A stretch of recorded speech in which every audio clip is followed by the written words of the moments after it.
आज यहाँ पर हम एक्सप्लेन करते हैं रिवर्स बाइज पीएन जंक्शन को। अब इस बार हमें पीएन जंक्शन को रिवर्स बाइजिंग पर एक्टिव करना है, ठीक है। रिवर्स बाइजिंग के बारे में आपको पता है कि जब हम पी और एन रीजन में अगर पॉजिटिव को सेल के निगेटिव वाले से और अगर एन रीजन को सेल के पॉजिटिव वाले से कनेक्ट करते हैं तो उसको हम लोग बोलते हैं यहाँ पर रिवर्स बाइज पीएन जंक्शन, ठीक है। तो यहाँ पर देखिए ध्यान से कैसे वर्क करता है। ये हमने डायग्राम मान लिया। यहाँ पर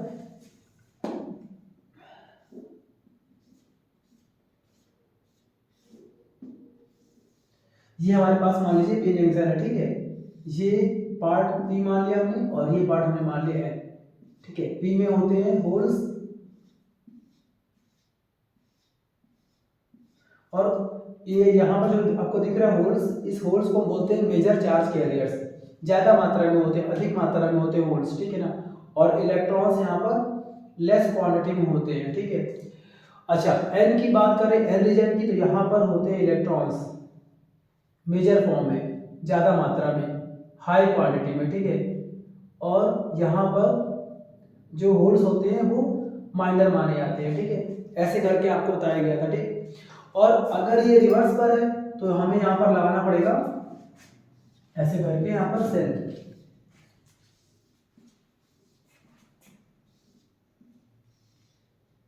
जी, हमने यहाँ पर लगा दिया सेल, और सेल को यहाँ पर लगाएंगे हम लोग ऐसे, प्लस वाले को ऐड करेंगे सेल के निगेटिव वाले से, ठीक है, और निगेटिव वाले को सेल के पॉजिटिव वाले से। यानी कि ये हमारा पॉजिटिव टर्मिनल है और ये सेल का निगेटिव टर्मिनल है, ठीक है। आप यहाँ पर सेल के प्लेस पर बैटरी भी ऐड कर सकते हैं, ठीक है। और हमने यहाँ पर कहीं लगा दिया कि अब देखिए ध्यान से, तो इस तरह की बाइजिंग को बोलते हैं हम लोग रिवर्स बाइजिंग। कैसे वर्क करता है और इसका ग्राफ कैसे ड्रॉ करते हैं ध्यान दीजिएगा।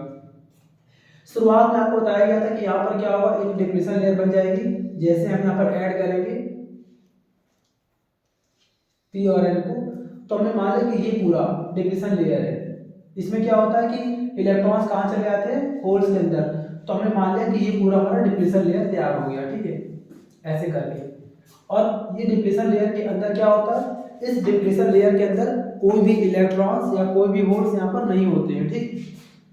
अब ध्यान से सुनिएगा। और यहाँ पर चार्ज कैसा आता है, यहाँ पर चार्ज आता है माइनस का और यहाँ पर आता है प्लस का। क्यों? क्योंकि इस वाले प्लेस से, एन के इस वाले यहाँ वाले प्लेस से इलेक्ट्रॉन निकलकर पी के तरफ आए, मतलब होल में आए। तो यहाँ पर कैसा आएगा चार्ज, पॉजिटिव चार्ज आ जाएगा यहाँ पर, और पी में आ जाएगा यहाँ पर निगेटिव चार्ज, ठीक है। अब उसके बाद यहाँ पर एक इंटरनल इलेक्ट्रिक फील्ड बन जाएगा जिसको हम यहाँ पर बोलते हैं ई आई। यहाँ पर क्या बोलते हैं इसको हम लोग, ई आई।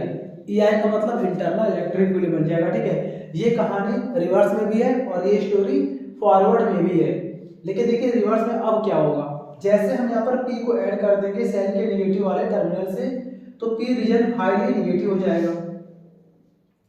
और अगर सेल का प्लस वाला टर्मिनल पॉजिटिव पॉइंट अगर ऐड है एन रीजन से, तो एन रीजन हाईली पॉजिटिव हो जाएगा, ठीक है। अब यहाँ पर क्या होगा, अब क्या होगा कि ये होल्स हैं, होल्स को हम लोग एज्यूम करते हैं कि होल्स प्लस के होते हैं। होल्स कैसे माने जाते हैं, पॉजिटिव।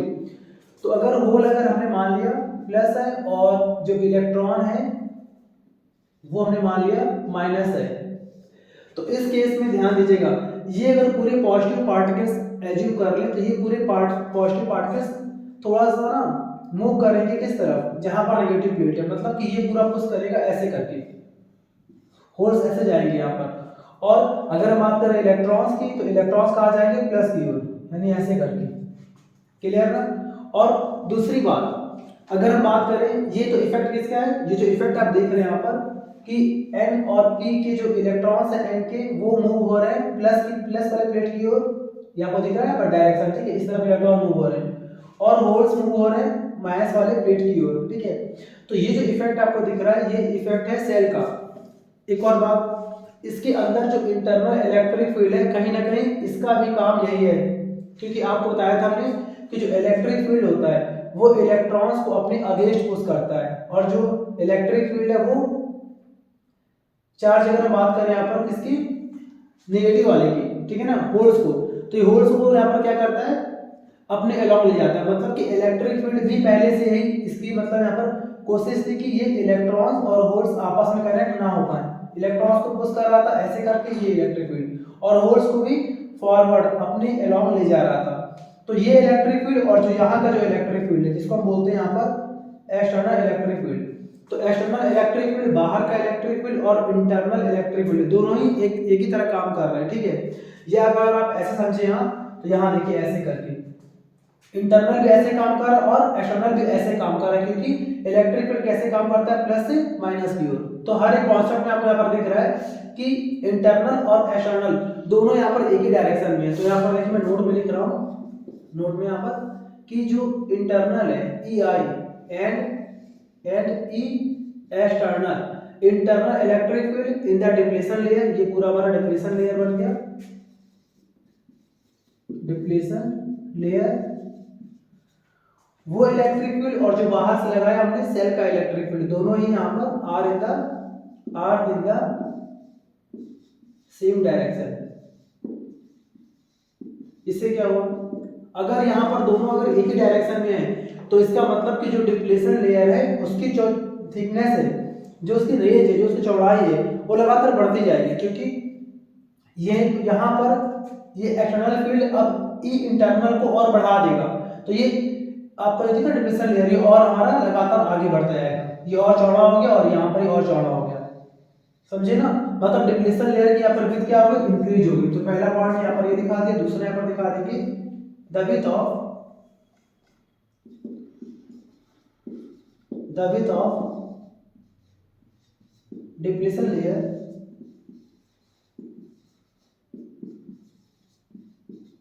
इंक्रीजेस।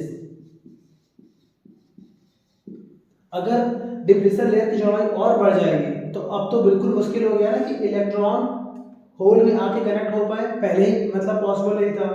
अगर आपने और डिप्लेशन लेयर की थिकनेस को और बढ़ा दिया सेल के माध्यम से, सेल के थ्रू, तो अब इलेक्ट्रॉन कैसे भी जंप करके यहाँ पर आना पॉसिबल नहीं है, ठीक। तो इस केस में क्या होता है कि एन रीजन का कोई भी इलेक्ट्रॉन जो कि मेजर पार्ट में है, अधिक मात्रा में है, एन रीजन का कोई भी इलेक्ट्रॉन मूव होके पी रीजन में नहीं आ पाता। इसका मतलब यहाँ पर क्या हुआ, देखिए ध्यान से, there is no possibility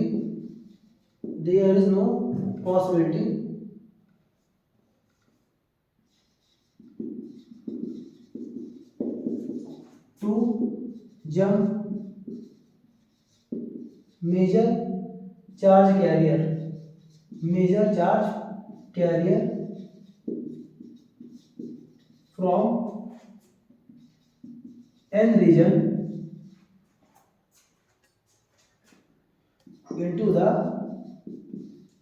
into the p region in bracket for electron के लिए यहाँ पर हम लोग बता रहे हैं, ठीक है ना, क्लियर ना, याद आ रहा है ना पूरा। मतलब कि ये इसमें अब कोई पॉसिबिलिटी नहीं है कि कोई भी इलेक्ट्रॉन जंप करके होल में आ पाए, पी में आ पाए, ठीक है ना, नहीं आ रहा यहाँ तक, चलिए ठीक है। तो इसमें कि यहाँ पर इसमें अब ये कोई पॉसिबिलिटी नहीं है फ्रॉम एन रीजन टू, मैं यहाँ लिख दे रहा हूँ पी रीजन। मतलब कि मेजर चार्ज कैरियर्स कहाँ से, एन रीजन से, जैसे कि यहाँ पर क्या है, इलेक्ट्रॉन है, तो अब यहाँ पर कोई भी इलेक्ट्रॉन यहाँ पर जंप करके पी में अब नहीं आ पाएगा। इसका मतलब क्या हुआ कि अब इसमें करंट फ्लो नहीं हो पाएगा, यानी कि रिवर्स बायस के केस में ये बिहेव करता है लाइक अ इंसुलेटर। तो मैं यहाँ पर लिख दे रहा हूँ यहाँ पर, in this case it behaves like अ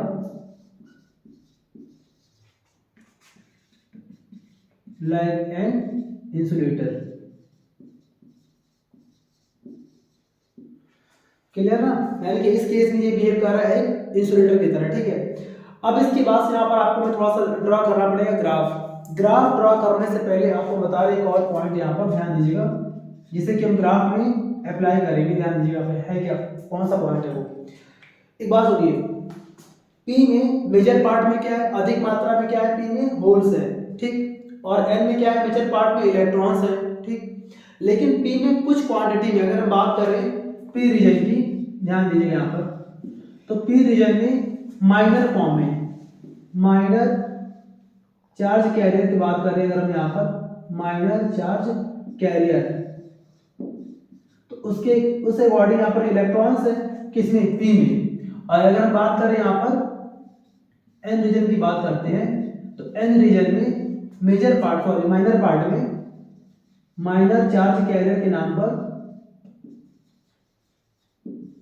यहाँ पर क्या है, होल्स है। क्लियर ना, ये तो हमें मालूम ही है, ठीक है।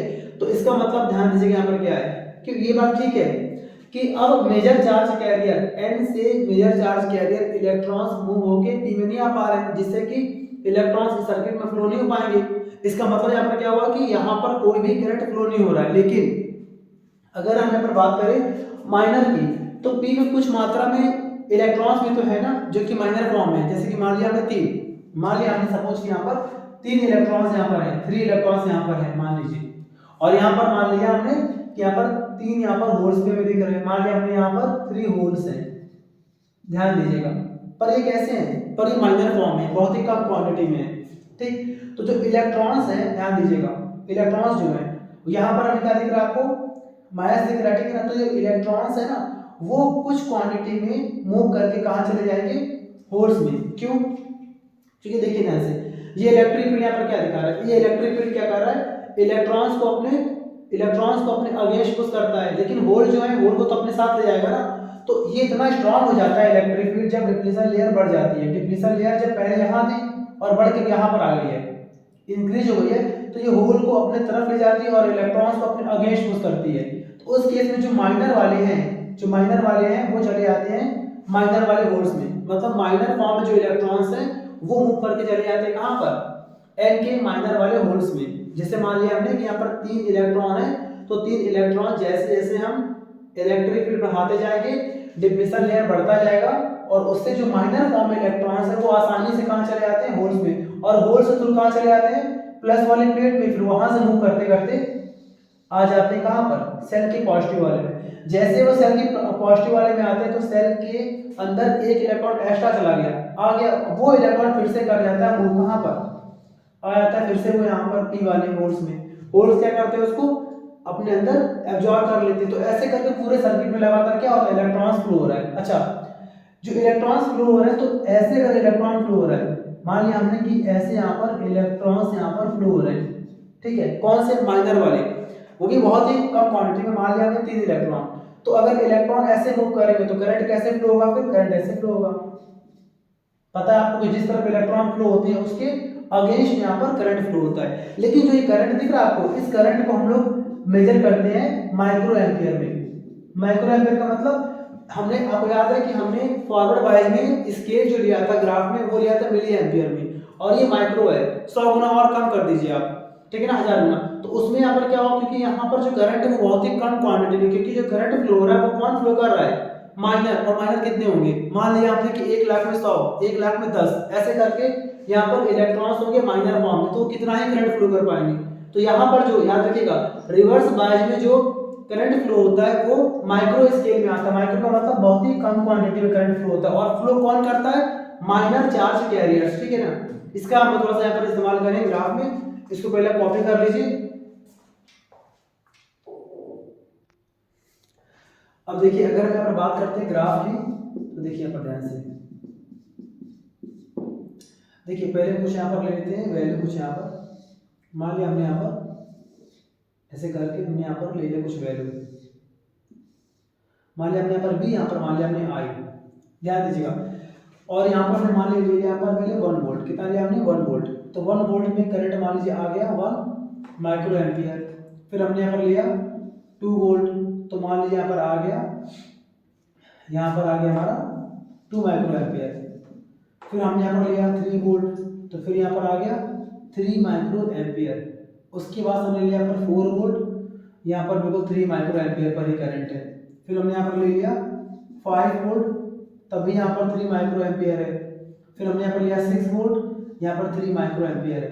अब यहाँ पर आप देख रहे होंगे कि पहले हमने शुरुआत में यहाँ पर 3 पॉइंट हमने यहाँ पर करंट को बढ़ाया है, और उसके बाद हम यहाँ पर वोल्टेज को बढ़ाते जा रहे हैं, वोल्टेज यहाँ पर लगातार बढ़ता जा रहा है। लेकिन 3 माइक्रो एम्पियर के बाद से वैल्यू सेम है, ऐसा क्यों, ध्यान दीजिएगा। देखिए शुरुआत में क्या हुआ, पहले हमने लगाया 1 वोल्ट।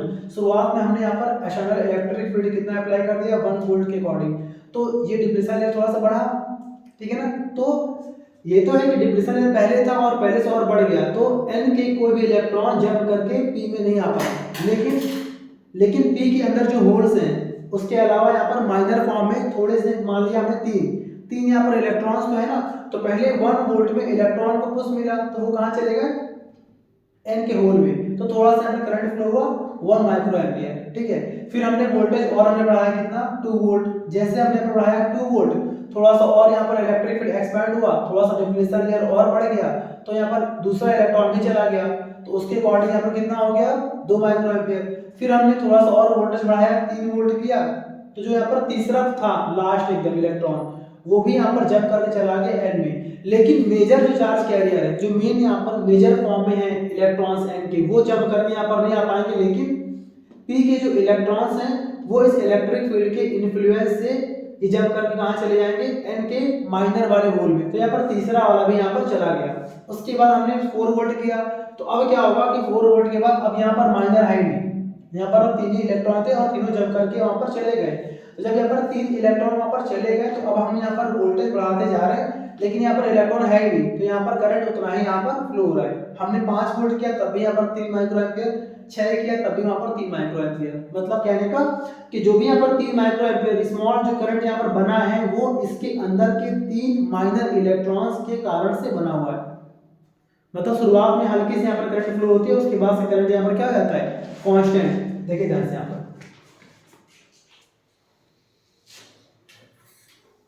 ये देखिए, मान लिया हमने ऐसे करके, ठीक है, यहाँ पर मान लिया हमने I, ठीक है, यहाँ पर I प्लस में होगा और यहाँ पर हमने मान लिया I माइनस में है, ठीक है। यहाँ पर मान लिया हमने V प्लस में और यहाँ पर V हमने मान लिया माइनस में। अब देखिए यहाँ पर V नेगेटिव ले रहे हैं, मतलब रिवर्स वोल्टेज है ना यहाँ पर, तो यहाँ पर यहाँ दिखाएंगे हम लोग -1, मान लिया हमने 1 volt 2 volt 3 volt 4 volt 5 volt, ठीक है, ऐसे करके। यहाँ पर -1 -2 -3 -4 ऐसे यहाँ पर करके स्केल दिखा देंगे हम लोग। यहाँ पर -1 -2 -3 -4 -5 ऐसे नीचे भी यहाँ पर, ठीक है ना, -1 -2 -3 -4 -5, यहाँ पर +1 2 3 4 ऐसे करके आप यहाँ पर स्केल दिखा दीजिएगा, ठीक है। शुरुआत में यहाँ पर क्या 1 वोल्ट हमने बढ़ाया तो 1 एम्पियर का माइक्रो एम्पियर के यहाँ पर करंट मिला, तो शुरुआत में देखिए 1 1 यहाँ तक हम लोग आए यहाँ पर ऐसे करके।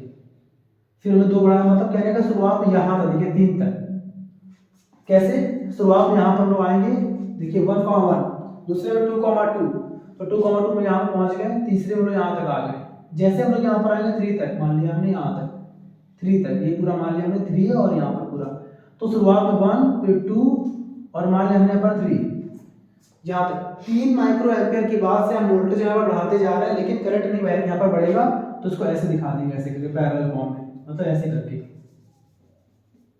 ये ऐसे,